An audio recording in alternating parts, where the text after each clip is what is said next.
Assalamualaikum warahmatullahi wabarakatuh. Perkenalkan, nama saya Muhammad Fitra Sidik, NIM 0565547008.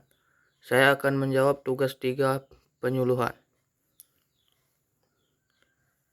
Nomor 1. Jelaskan perbedaan antara proses adopsi dan proses difusi inovasi pertanian. Berikan contoh masing-masing. Proses adopsi adalah keputusan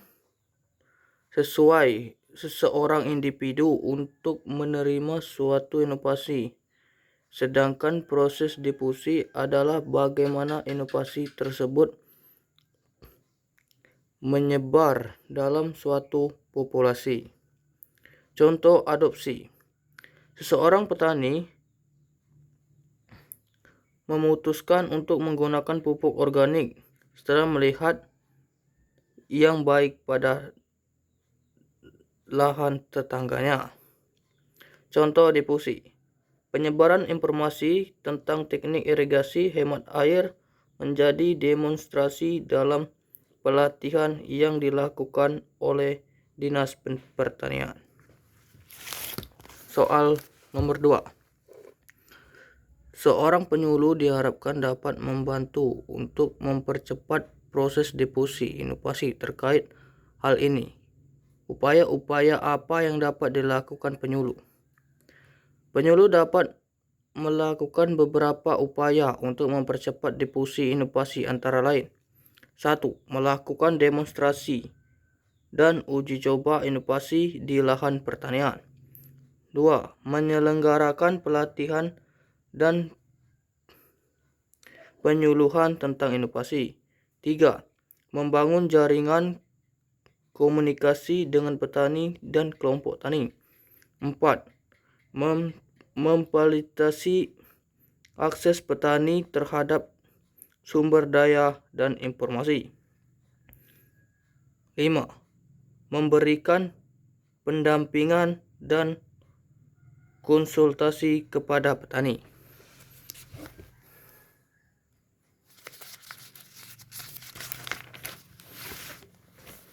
Soal nomor 3.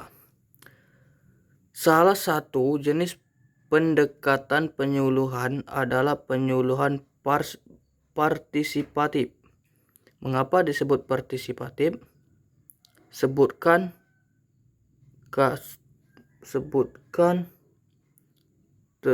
karakteristiknya dan berikan penjelasannya. Penyuluhan partisipatif disebut demikian karena melibatkan petani secara aktif dalam seluruh proses penyuluhan, mulai dari perencanaan, pelaksanaan hingga evaluasi. Karakteristiknya: 1. Petani sebagai objek dan pelaku utama. 2. Penyuluh, fasilitator, dan mitra.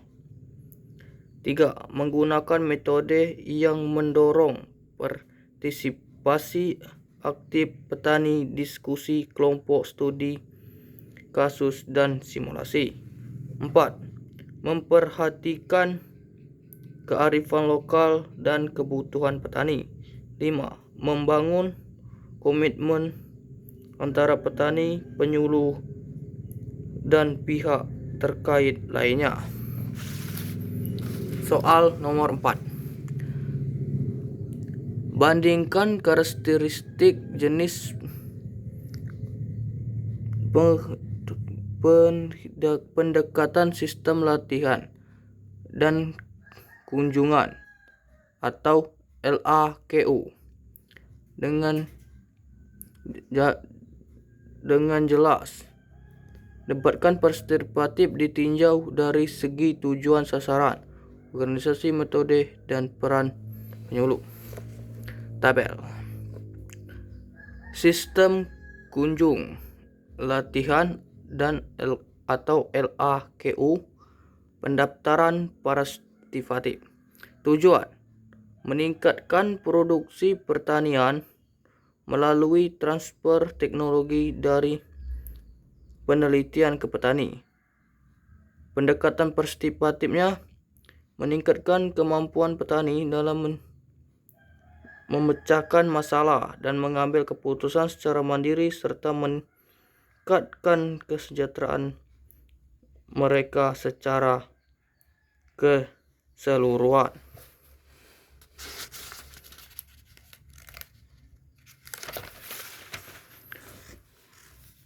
Sasaran petani terpilih, petani kontrak yang diharapkan menjadi contoh bagi petani lainnya.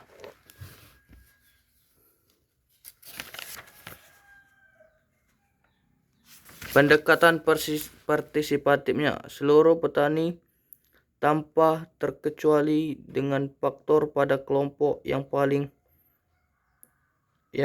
rentan dan terpinggirkan. Organisasi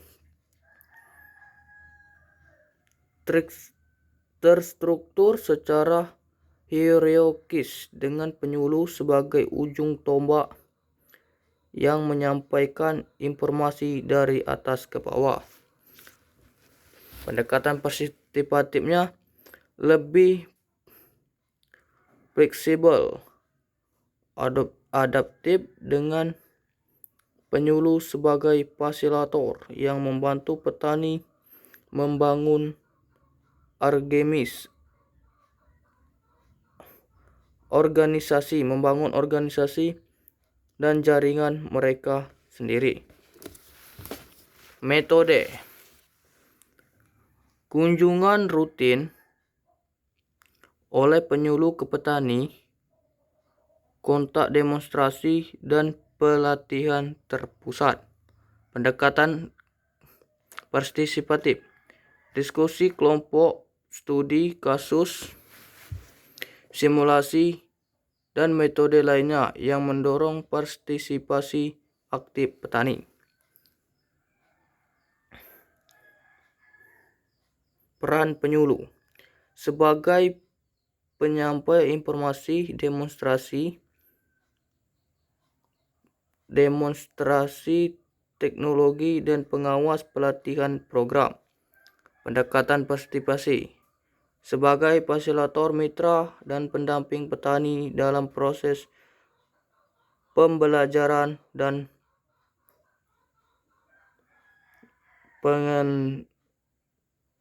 pengembangannya. Terima kasih. Assalamualaikum warahmatullahi wabarakatuh.